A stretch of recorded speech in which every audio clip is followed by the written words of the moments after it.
कक्षा 9वीं के विद्यार्थियों को प्रश्नावली 13.1 के आगे के प्रश्न को बता रहा हूं। तो चलो देखते हैं प्रश्नों को। तो देखो, चौथा प्रश्न क्या है।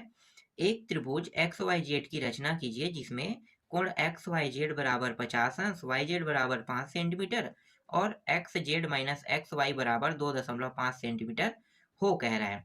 ठीक है, तो इसे हल कैसे करोगे, तो चलो मैं आपको दिखाता हूँ।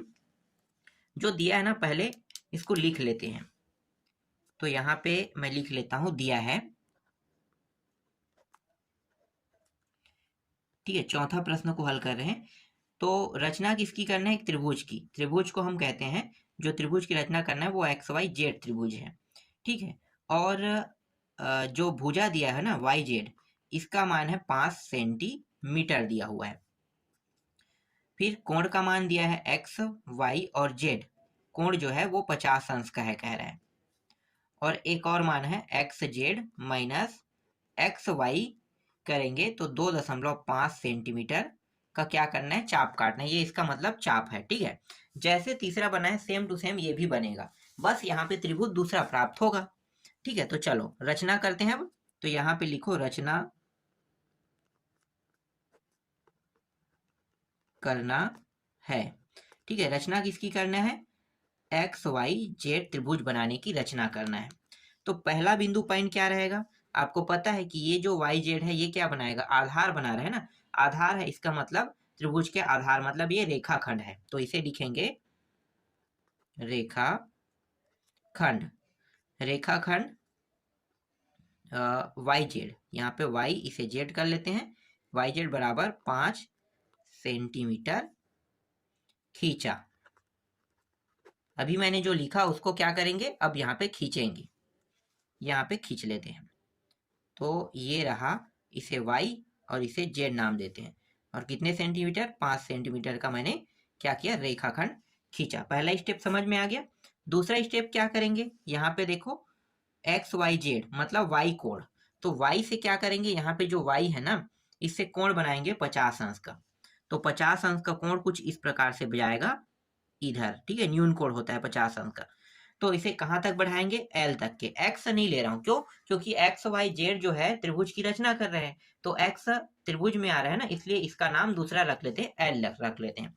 ठीक है, तो मैंने क्या किया, मैंने यहाँ पे 50 अंश के कोण मतलब चाप की सहायता से, ठीक है, बनाया, तो चांदे की सहायता से। तो यहाँ पे दूसरा लिखो, वाई पर चांदे की सहायता से, चांदी की सहायता से 50 अंश का कोण बनाया जिसे एल तक बढ़ाया। ठीक है, एल तक बढ़ाया, इस तरह से आपको लिखना है। तीसरा स्टेप क्या करोगे, तीसरा स्टेप में देखो ये जो X Y minus Y Z है ना, इसका मतलब है ये चाप। तो ये वाई से क्या करना है, आपको चाप काटना है। ठीक है, ये वाई एल रेखा है ना, इस पे यहाँ पे चाप काट देते हैं। तो चाप काटेंगे तो कितना चाप काटेंगे, 2.5 का। तो 2.5 सेंटीमीटर का यहाँ पे चाप काटा। ठीक है, तो क्या कहेंगे, वाई एल रेखा पर 2.5 सेंटीमीटर का चाप काटा। लिखो यहाँ पे, तीसरा स्टेप है वाई एल रेखा पर 2.5 सेंटीमीटर का चाप काटा। ठीक है, और उस चाप काट रहे हैं उसका नाम क्या दे रहे हैं, नाम दे रहे हैं पी। ठीक है, तो यहाँ पे लिखो जिस से पी बिंदु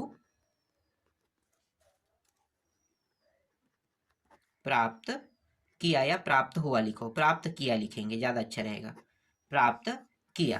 तो यहाँ पे P बिंदु क्या हो गया, प्राप्त हो गया। अब क्या करेंगे, ये जो, ठीक है, आगे अब इसके बाद ये जो P वाला है ना, इसको मिला लेते हैं, लंब खींच लेंगे।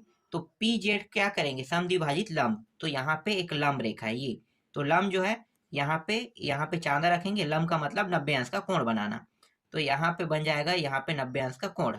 ठीक है, तो इसे हम लंब कहते हैं। तो आप डायरेक्ट बता सकते हो कि लंब का मतलब 90 अंश होता ही है, तो अलग से आपको 90 अंश बताने की जरूरत नहीं है। जब भी लंब खींचते हैं तो 90 अंश का रेखा प्राप्त होता है, तो इसे हम क्या कहेंगे, लंब रेखा कहेंगे ना। तो इसे लिखो पी जेड का लंब समद्विभाजक खींचा,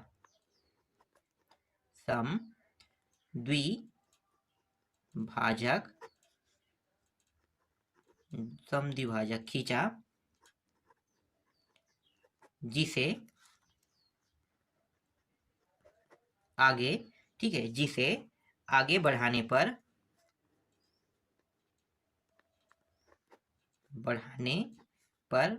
YL किरण पर,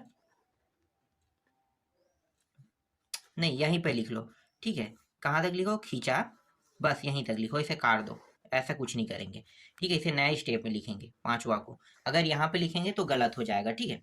यहाँ तक हमने खींच लिया, ठीक है, द्विभाजक। इसके बाद क्या करेंगे, यहाँ पे, ठीक है, यहाँ पे कहीं पे भी आप एक्स बिंदु मान लो, कहीं पे भी मान सकते हो। क्यों मान सकते हो, क्योंकि त्रिभुज मुझे एक्स वाई जेड चाहिए, तो मेरे पास एक्स और वाई और जेड बिंदु तो है, लेकिन एक्स बिंदु नहीं है। तो मैंने क्या किया कि ये जो YL रेखा है यहाँ पे मैंने एक्स बिंदु दे दिया, और इसको क्या करेंगे, अंत में मिला देंगे, ठीक है, इस तरह से।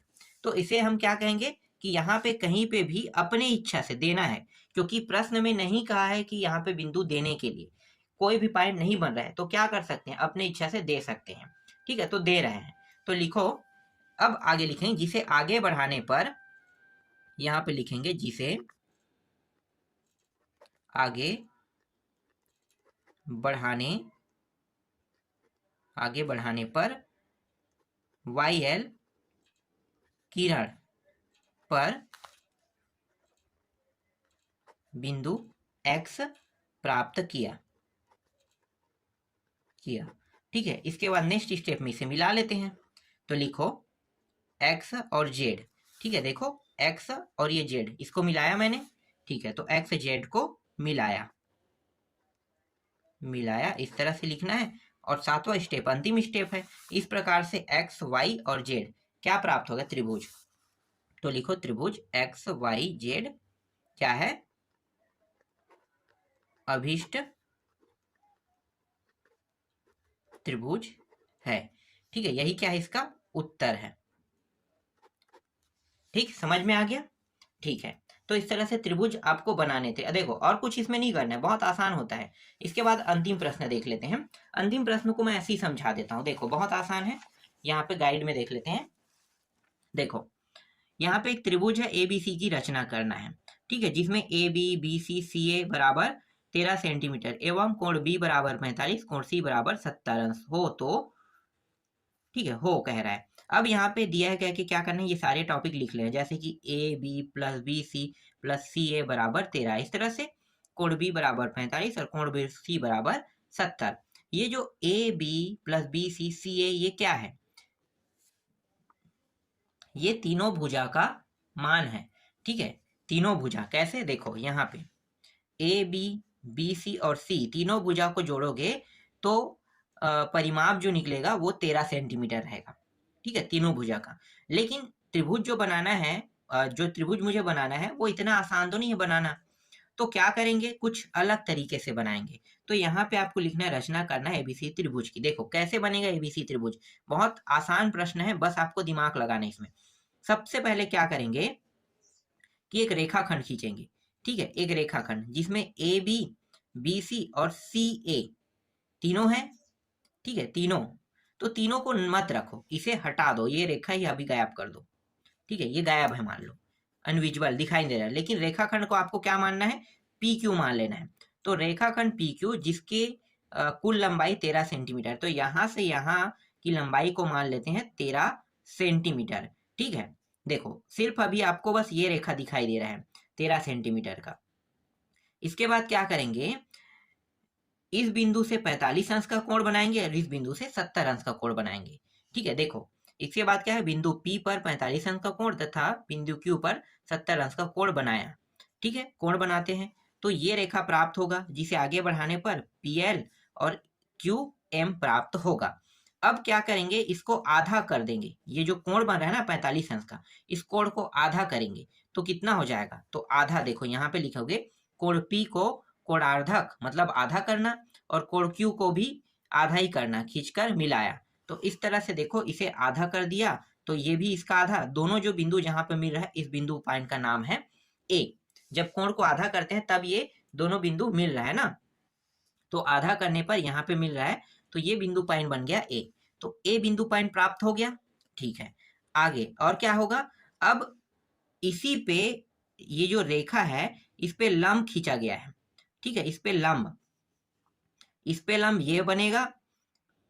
देखो ये वाला जो रेखा है क्यू रेखा, ठीक है, इस पे जो लंब है वो ये लंब होगा, और इस पे जो लंब आ रहा है वो ये लंब हो रहा है।